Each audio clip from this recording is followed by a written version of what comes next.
Les dettes. Oh mais quel sujet!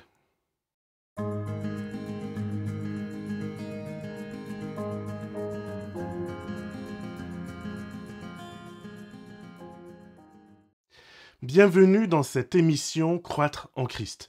Je suis vraiment heureux de te retrouver chaque semaine pour une nouvelle capsule spirituelle. Lire, étudier, comprendre la Bible, voilà mes passions que je souhaite partager avec toi. La Bible est quand même une bibliothèque de connaissances et d'expériences.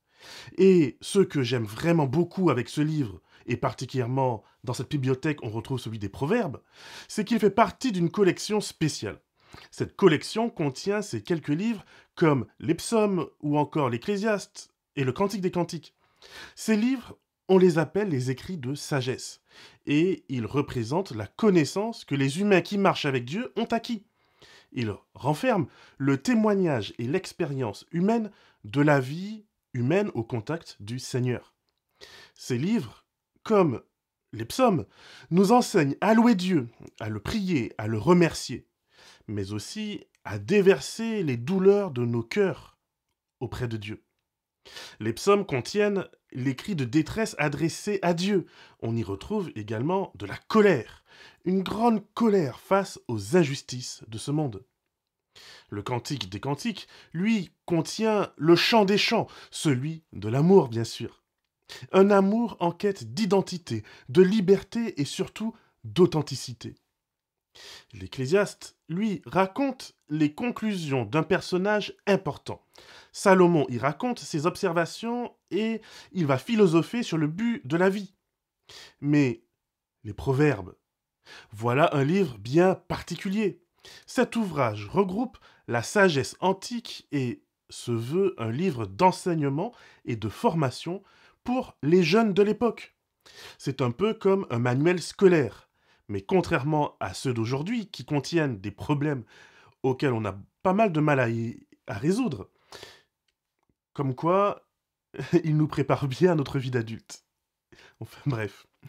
Le livre des Proverbes, lui, est plutôt un manuel qui enseigne les véritables valeurs de la vie. Et au début du chapitre 6, comme dans plusieurs autres passages, ce manuel de vie nous met en garde contre non seulement les dettes, mais contre le fait de se porter garant pour quelqu'un qui s'endette. Alors quoi? Un chrétien doit-il s'abstenir de faire un crédit? Un disciple du Christ doit-il éviter les dettes? C'est justement ce que je te propose de voir ensemble aujourd'hui. Donc parlons peu mais parlons bien. Et surtout, tout en respectant la sagesse d'il y a 3 ou 4 000 ans, soyons sages quant au fonctionnement actuel des choses aujourd'hui. Si tu vis dans un système francophone européen, et oui, cela inclut aussi les îles, qu'elles soient d'hommes ou qu'elles soient hommes, alors il faut comprendre que notre société présente vit grâce aux dettes. La dette est ce qui paye ton hôpital, tes routes sur lesquelles tu roules, et même ton salaire. Sans dette, la vie serait impossible de nos jours, ou en tout cas avec beaucoup moins de facilité. Peut-être que tu es fier de pouvoir dire que tu n'as aucun crédit à ton actif. Mais, mon ami, tu es quand même endetté. Tu es citoyen d'un État dont la dette dépasse le PIB. Et cela signifie que tu es toi-même endetté, que tu le souhaites ou pas. Mais, ok, je vais arrêter de te faire peur. Il faut quand même comprendre que la dette dans la Bible fonctionne très différemment qu'aujourd'hui. Il n'y avait pas à l'époque d'agents régulateurs, il n'y avait pas de commission de surendettement. Et en cas de difficulté, tu risquais non seulement tes biens matériels, mais il était légal de te réduire en esclavage. Pire, il était tout aussi légal de réduire ton conjoint et tes enfants en esclavage afin de rembourser ta dette. Lorsque Proverbe nous invite à ne pas nous porter garant pour une personne qui s'endette, c'est bien dans ce contexte qu'il faut garder à l'esprit l'interdiction ou le fait de décourager de prendre des dettes. Il s'agit d'une mise en garde contre une action qui pouvait avoir de lourdes et très très lourdes conséquences. L'esclavage signifie la perte de liberté, d'autonomie et d'autorité sur son propre corps. Tu deviens l'outil vivant d'une autre personne. Et bien sûr, à l'époque, bien avant la révolution industrielle, cela signifie que c'est bel et bien à la sueur de ton front que tu rembourseras ce que tu dois avec les intérêts.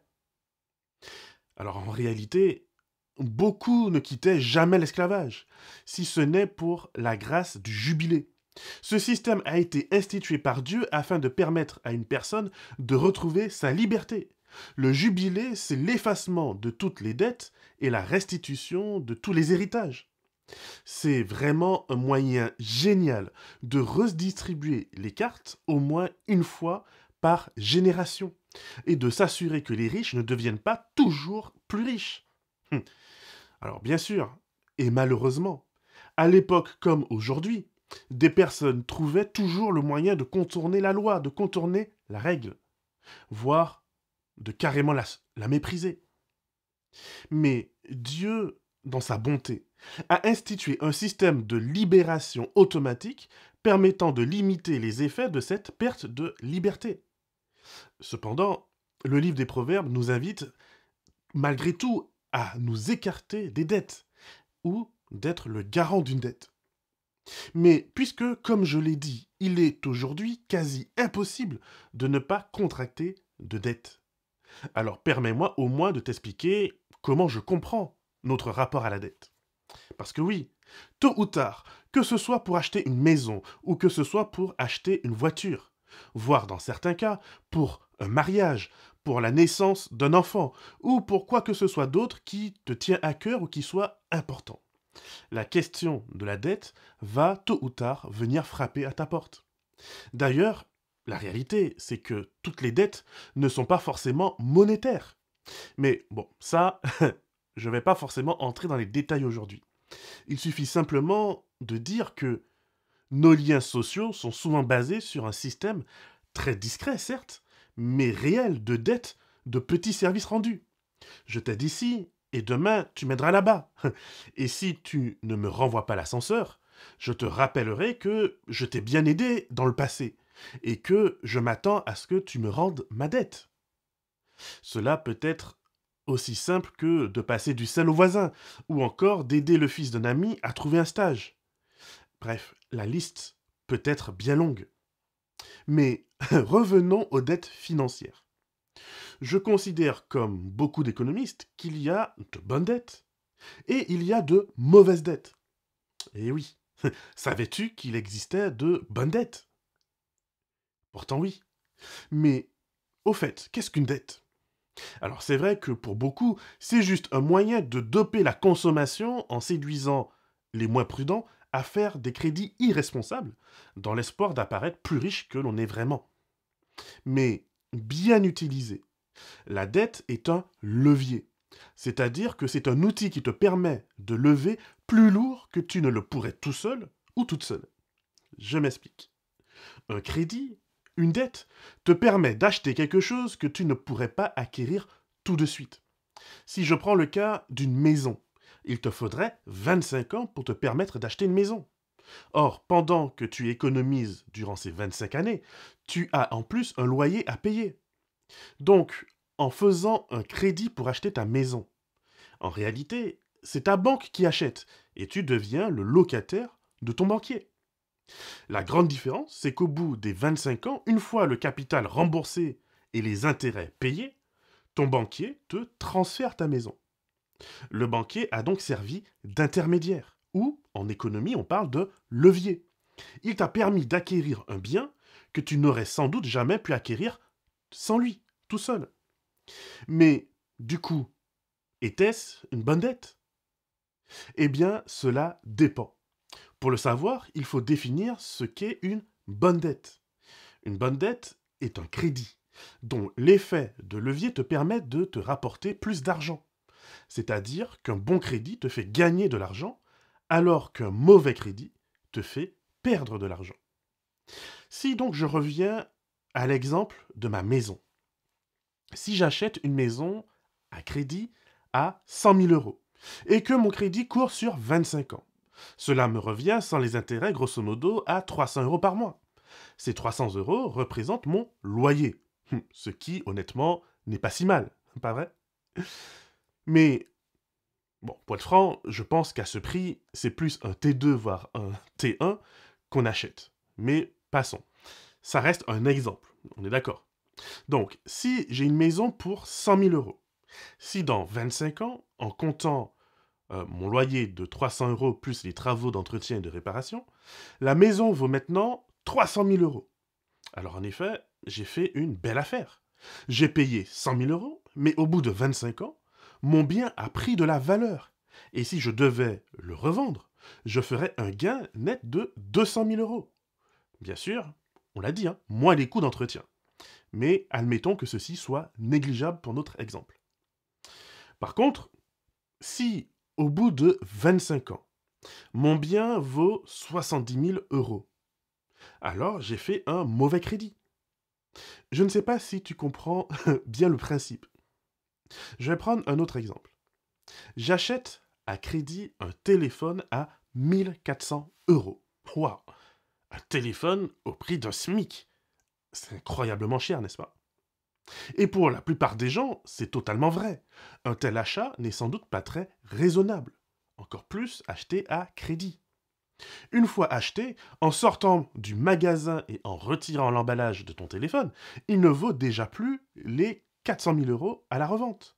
Si je suis chanceux, peut-être que je pourrais le revendre entre 800 et 1000 euros l'année prochaine. Mais pour la plupart des téléphones, au bout d'un an, ils valent souvent moins de 800, voire moins de 500 euros. Je continue donc à rembourser un crédit, imaginons, sur une période qui peut aller jusqu'à 2 ans. Je continue donc à rembourser un crédit pour un appareil qui ne vaut pas son prix au bout d'un an et encore moins au bout de 2 ans. J'ai donc fait un mauvais crédit. Mais maintenant, imagine que ce téléphone te permette de faire de belles photos que tu revendes sur Internet. Imagine que ce téléphone te permette de gagner en productivité à ton travail et du coup de gagner énormément de temps. Si ce téléphone te permet de gagner de l'argent, alors c'est différent. Parce que si c'est vrai qu'il continue à perdre de la valeur, au bout des 2 ans, le gain en productivité ou en argent que tu auras fait grâce à lui t'aura permis de valoriser ton crédit. À minima, l'argent et le temps que tu gagnes remboursent le téléphone. Dans l'idéal, tu auras même fait un gain financier en utilisant ton téléphone de manière professionnelle. C'est donc un bon crédit, surtout si tu as trouvé un prêt avec un intérêt à 0%. Donc tu vois, la dette, le crédit, ce ne sont pas des choses qu'il faille craindre à tout prix. Ce sont des choses qui peuvent être mauvaises si on les utilise mal. Mais ce sont des choses qui peuvent être bonnes si on les utilise bien. C'est la raison pour laquelle il convient de réfléchir et de se demander si ce qu'on souhaite acquérir correspond bien à nos besoins et à notre projet financier. Je reviens sur l'exemple de la maison. Notre société nous dit qu'il faut absolument devenir propriétaire.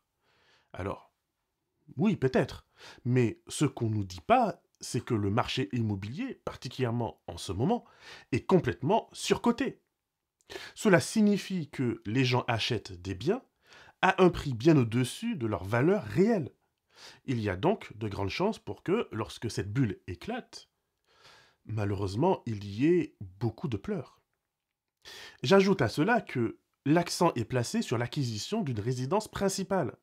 On va donc s'orienter vers une maison, ou en tout cas de manière idéale pour pouvoir y loger toute sa famille. Mais en réalité, le plus sage financièrement serait probablement d'acheter pour louer et non pas pour y vivre soi-même. Et donc d'acheter des biens certes plus petits, ou des biens en tout cas qui se prêtent à la colocation pour des étudiants par exemple. Ainsi, c'est ton ou tes locataires qui remboursent pour toi le prêt immobilier et après 25 ans, cet argent entre directement dans ta poche. Alors, bien sûr, la culture va nous faire peur sur les risques, etc. Mais, par exemple, euh, les risques pour les loyers impayés, c'est vrai, ils existent. Mais c'est souvent davantage lié à un manque de connaissances et de formation du loueur qu'autre chose.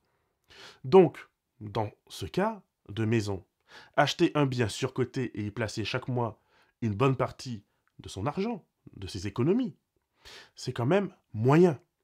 Mais acheter un bien louable, et de préférence à plusieurs pour étaler le risque, à ce moment-là, je dis c'est une bonne dette. Voilà donc, en quelque sorte, comment fonctionne le système aujourd'hui. On peut se plaindre toute la journée si on veut, mais l'existence même des livres de sagesse sont là pour nous rappeler que Dieu nous invite à être des chrétiens sages. Or, la sagesse consiste à comprendre comment le monde dans lequel nous sommes fonctionne et comment l'utiliser afin d'être la tête et non pas la queue. Et oui, je t'avais prévenu qu'on serait très concret dans cette série d'études. Pas juste du blabla pour faire du bien, mais aussi du concret, très pratique. Donc, mon ami, si Dieu t'a donné de l'argent, même si tu penses qu'il n'y en a jamais assez, je t'invite à confier cet argent par la prière et à te former sur son utilisation pour en faire un bon usage. Et c'est là où je reviendrai au conseil de Proverbes chapitre 6. Il y a souvent autour de toi une personne de ton entourage avec une bonne affaire, un produit qui cartonne, une affaire en or à ne pas louper. Et c'est là où je te ferai ce petit conseil. Financer les affaires de ses proches, cela demande beaucoup de sagesse, mais surtout beaucoup de fermeté. En gros et en vrai, c'est pas pour tout le monde. Dans 99% des cas, ce n'est pas vraiment à faire. Je te dirais même plutôt de fuir, de dire non. Mais mieux vaut se mettre en froid avec quelqu'un de proche que de perdre tes économies dans quelque chose qui te fera haïr cette personne pour le restant de ta vie. Je ne sais pas si tu es au courant, mais Usain Bolt vient de perdre sa retraite de 12 millions d'euros pour avoir fait confiance à la mauvaise personne. Attention donc à ces investissements que tes proches ou que des inconnus sur Internet te proposent et qui feront de toi un millionnaire en l'espace d'une nuit. La Bible nous invite à être de bons gestionnaires. Et cela inclut également l'usage intelligent de son argent. Rappelle-toi que dans l'exemple de la parabole des talents, Jésus utilise l'exemple de ce serviteur qui enterre son argent plutôt que de le confier aux banques. Nous n'avons donc pas beaucoup d'excuses, selon la Bible, pour ne pas savoir gérer notre argent. Si comme moi, tu n'as pas eu la chance d'avoir une éducation financière dans ta jeunesse, je te propose de t'offrir en ce début d'année le plus beau des cadeaux et d'aller trouver un livre, une formation ou une personne de confiance pour t'aider et t'enseigner. Trop souvent, nous faisons des galères financières une forme de badge d'honneur à porter. Et puis, nous sommes fiers de raconter comment Dieu nous a aidés. Alors oui, c'est vrai, je le crois, dans son amour, notre bon Père céleste nous apporte son aide. Mais à moins que tu ne sois sous le seuil de pauvreté,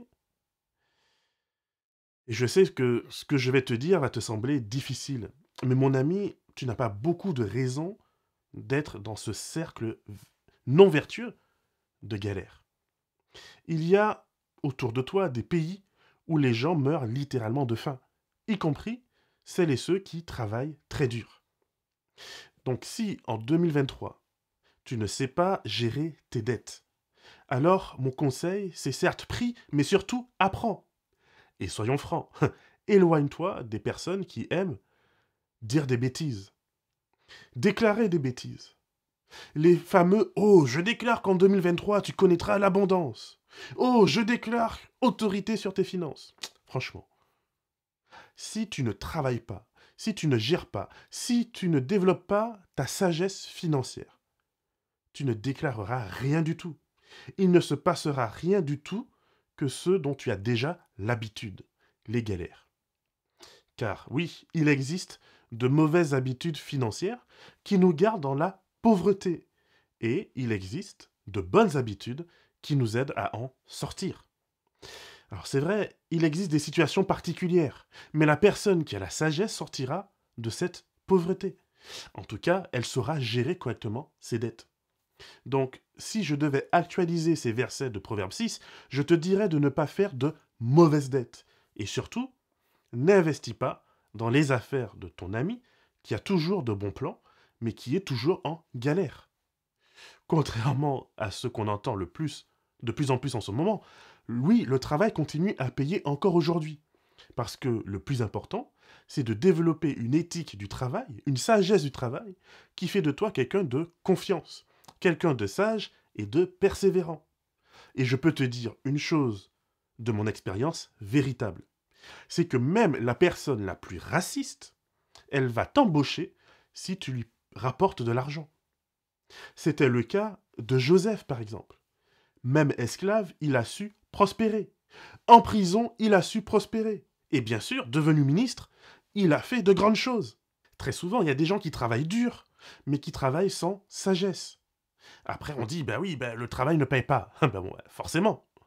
Mais prends exemple sur Jacob avec le troupeau de son beau-père Laban. Prends exemple sur Joseph en Égypte. Relis attentivement leur histoire, et tu verras qu'il s'agit d'hommes sages et astucieux. Alors, aujourd'hui, je te souhaite à toi aussi d'apprendre la sagesse financière tout autant que tu apprends la sagesse spirituelle, parce que en réalité, cela en fait partie. Que le Seigneur te garde et te bénisse, et qu'il fasse de toi une source de bénédiction pour l'éternité.